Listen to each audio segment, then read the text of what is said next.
Hello friends, now to solve this expression we use Bodmas rule which stands for B. B stands for bracket, small bracket, curly bracket, then square bracket. O stands for how we convert into multiplication, we solve roots and exponents. D stands for division, M stands for multiplication, S stands for subtraction. Now according to this Bodmas sequence we'll break it down this expression by this step-by-step solution. Now first step, we solve the innermost round brackets. There is 2 plus 4. Innermost round bracket 2 plus 4 is equals to 6. And now the expression becomes square bracket 72 divided by curly brackets 3 multiplied by 6 curly bracket of square bracket of plus 5 multiplied by 2 par square minus 9. According to this first step, the Bodmas is we always solve the deepest set of brackets first to simplify the core of the problem. Now move to the second step, curly bracket. As you can see, 3 multiplied by 6.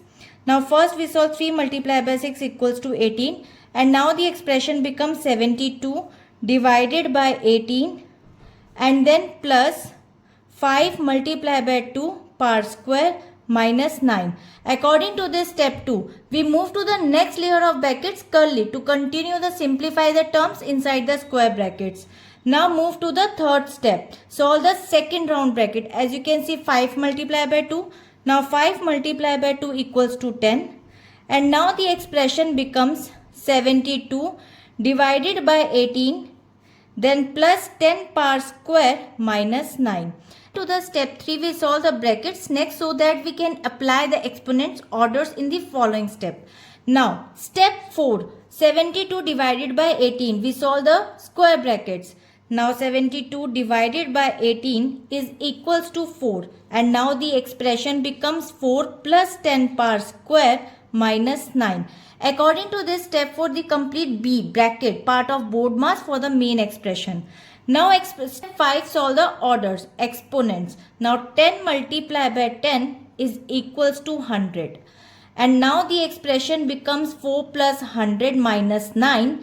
And according to this step 5, now the brackets are gone and we address O orders, pars. And next step 6. Addition and subtraction. Now you can see addition and subtraction we move from left to right. 4 plus 100. First we add the digits and then after we subtract the digits. After we'll get 95. We follow the final AS step from left to right and 95 is the final result. Now according to this expression, by methodically breaking down the brackets and then following the order of operation, the final result is 95 and I hope it is clear. We'll meet in the next video. If you like this video, please like and subscribe. Bye-bye.